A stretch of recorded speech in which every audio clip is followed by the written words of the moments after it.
আজ শুক্রবার 19শে চৈত্র 2026 সালের 3রা এপ্রিল। মিথুন রাশি, মিথুন লগ্ন, জেমিনাই সাইনের জাতক জাতিকাদের আজকের দিনটি কিন্তু মধ্যম প্রকৃতির অতিবাহিত হবে।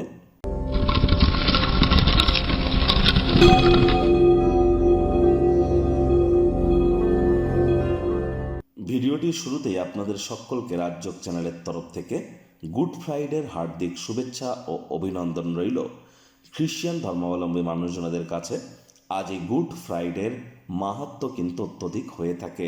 নিকটবর্তী কোনো গির্জা যদি আপনার থেকে থাকে সেখানে একবার অবশ্যই পরিভ্রমণ করুন, দেখবেন সেখানে অবশ্যই মানসিক পরিতৃপ্তিও আপনারাও কিন্তু অর্জন করতে চলেছেন। আর আজ যেহেতু শুক্রবার, অবশ্যই শুক্র গ্রহের বীজমন্ত্র ওম দ্রাং দ্রিং দ্রং স শুক্রায় নমঃ, এটি সকাল দুপুর সন্ধ্যা 3 বেলা মিলিয়ে 108 বার করে জপ করুন, অত্যন্ত উপকৃত হবেন। আজ সাদা বা হলুদ রঙের বস্ত্র সামগ্রীর প্রয়োগ আপনারা একটু বেশি করে করুন।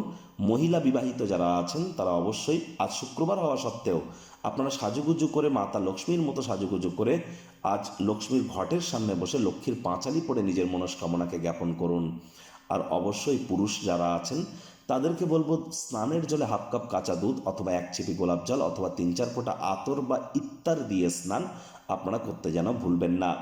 আর্থিক জীবনকে সমৃদ্ধশালী করবার জন্য বাড়ির উত্তর পূর্ব কোণ এবং দক্ষিণ পূর্ব কোণ, ঈশান কোণ এবং অগ্নিকোণ, 2 কোণেই আপনারা গোলাপের যে আতর বা ইত্তর হয় না, সেটি রেখে দিন এবং তার মুখটাকে খুলে রেখে দিন, দেখবেন অত্যন্ত উপকৃত আপনারা হবেন। বাড়িতে ঝাঁটা বা ঝাড়ু কখনো দরজার আশপাশে রাখবেন না, শুইয়ে রাখুন। আর 7 ইঞ্চির বড় কোনো ঈশ্বরের মূর্তি বাড়িতে যেন রাখবেন না। দরজার আশপাশে, বাড়ির বাইরে যেন কোনো ঠাকুরের ছবি রাখবেন না। মৃত ব্যক্তির ছবি যেন গৃহে রাখবেন না, রাখলেও ঢেকে বা উল্টে রেখে দিন। আর চেষ্টা করুন গণেশ মূর্তি গৃহে একটির অধিক না রাখার। আজ যত বেশি আপনারা শুক্রের বীজ মন্ত্র জপ করবেন, প্রেমের জীবন, আপনার ক্রিয়েটিভিটি, আপনার ল্যাভিশ লাইফস্টাইল, আপনার ফেমাস হওয়ার যে প্রবণতা, আপনার ক্ষেত্রে ওয়েলথ ক্রিয়েশনের জন্য সকল ক্ষেত্রেই কিন্তু আপনারা লাভান্বিত হবেন। ভাগ্য মিটার আজ আপনাদের বলছে 6 আউট অফ 10, ভাগ্য আপনাদের অনুকূলেই থাকবে। প্রেম দাম্পত্য এই 2 ব্যাপারেই আপনাদেরকে একটু সাবধানতা অবলম্বন করেই কিন্তু চলতে হবে। কায়িক পরিশ্রম হলেও শরীর মনে সতেজতা এবং তরতাজাই আপনারা অনুভব করবেন। দীর্ঘদিনের পুরনো রোগ শোক অসুস্থতা থেকে আজ মুক্তি প্রাপ্তি করবার দিন, পরিত্রাণ প্রাপ্তি করবার দিন। অর্থগত ব্যাপারে আয় ইনকাম বাড়বে, তবে খরচও বাড়বে, যার কারণে সঞ্চয় কিন্তু ঘাটতি পড়তেই পারে। নিজের সম্পর্কে ভালো অনুভব করেন এমন কিছু করার জন্য চমৎকার একটি দিন।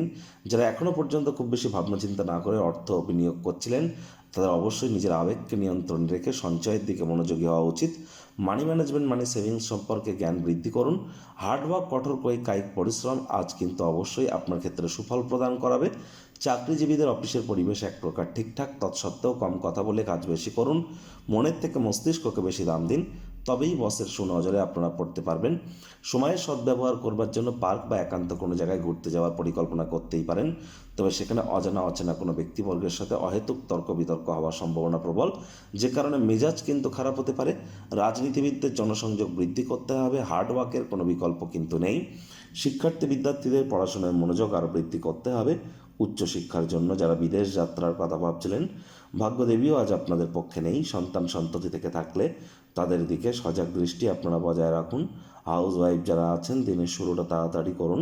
প্রেমিক প্রেমিকা, স্বামী স্ত্রী, না ভাব ভালোবাসা রোম্যান্স, না তর্ক বিতর্ক অশান্তি, কোনোটাতেই বাড়াবাড়ি যেন করবেন না। অন্যান্য দিনের ন্যায় আজকের দিনটিকে সাধারণ হিসেবে ট্রিট করবার আপ্রাণ প্রচেষ্টা আপনাদেরকে করতে হবে। শত্রুপক্ষ, বিরোধী পক্ষ খুব একটি শক্তিশালী থাকছে না। গৃহের পরিবেশ শান্তিপূর্ণই পরিগণিত হবে। রাগ কিন্তু স্বল্প পাগলামির একটি রূপান্তর মাত্র।